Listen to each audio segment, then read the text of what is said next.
आज मी साबुदाण्याचे पापड बनवणार आहे, जे तळल्यानंतर एकदम छान असं फुलतं। फक्त 3 इंग्रेडियंट्सचा वापर करून हे पापड बनवून होतं। अजिबात इथे मी उकड काढणार नाही, अगदी सोप्या पद्धतीने झटपट हे पापड बनवून होतं।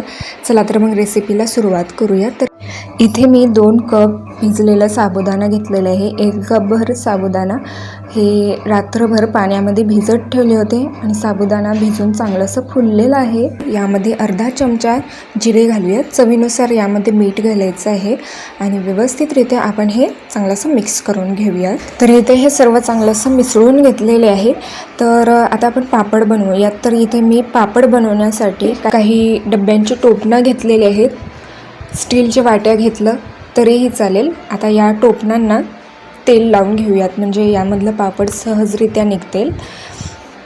व्यवस्थित असं इथे हे 4 टोपणांना मी तेल लावून घेतलेले आहे। मीठ आणि जिरे मिक्स केलेलं साबुदाणा घेऊयात आणि या टोपणामध्ये आपण हे साबुदाणा टाकून घेऊयात। 4 चमचे आपल्याला यामध्ये साबुदाणा घालायचा आहे। व्यवस्थित असं आपल्याला हे एकसारखं करून घ्यायचं आहे। तर याच अशा प्रकारे आपल्या सर्व टोपणांमध्ये आपण साबुदाणा भरून घेऊयात।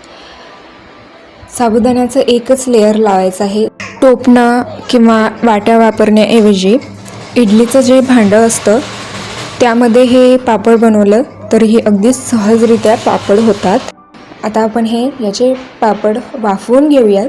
तर कढईमध्ये 2-3 ग्लास मी पाणी घातलेले आहे आणि यावर हे अशा प्रकारची जाळी असलेली प्लेट ठेवायची आहे, चाळणी ठेवायची आहे आणि यामध्ये आपण हे टोपणं ठेवून घेऊयात। आता यावर आपण एक झाकण ठेवूयात आणि मिनिटभर आपण हे पापड चांगलंसं स्टीम करून घेऊयात।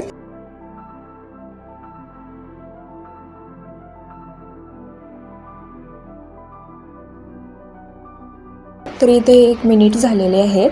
साबुदाणा थोडंसं असं ट्रान्सलुसंट किंवा ट्रान्सपरंट दिसू लागलं की हे साबुदाणा चांगलं असं वाफवून घेतलेलं आहे असं समजायचं। जर साबुदाणा एखाद्या वेळेस चांगलं असं वाफवलं गेलं नाही तर पापड हे तुटू लागतात। तर आपण हे काढून घेऊयात।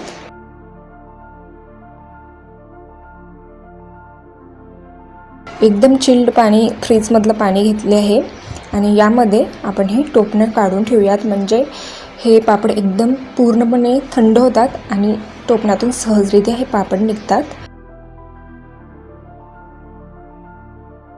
तर बाकीचेही टोपणं आपण या चिल्ड पाण्यामध्ये ठेवून घेऊयात।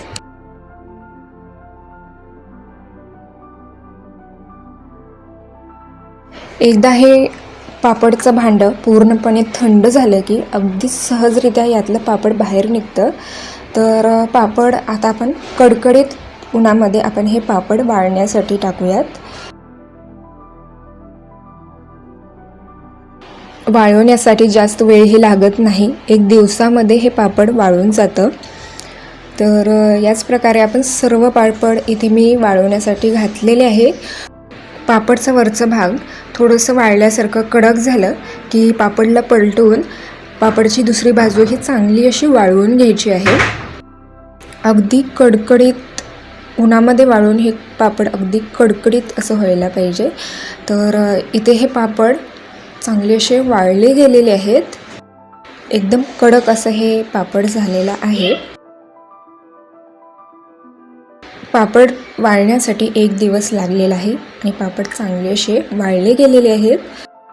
पापड चांगले असे कडकडीत वाळले गेले की मगच आपल्याला हे एअरटाईट कंटेनरमध्ये भरून ठेवायचं आहे, म्हणजे हे पापड वर्षभर चांगले असे टिकतात। तर आता आपण हे पापड तळून घेऊयात। तर कढईमध्ये तेल गरम होण्यासाठी ठेवले आहे। तेल अगदी कडकडीत गरम झालं की यामध्ये 1 पापड या तेलामध्ये सोडून घेऊयात। तर इथे हे पापड तळून चांगलं असं फुललेलं आहे, साईजने अगदी डबल झालेला आहे। तर इथे हे अशा प्रकारे साबुदाण्याचे पापड तयार आहेत। फक्त 3 इंग्रेडियंट्सचा वापर करून अगदी सोप्या पद्धतीने आणि झटपट इथे हे साबुदाणा पापड तयार झालेला आहे। चला तर मग परत भेटूयात अशाच एका नवीन रेसिपीसोबत।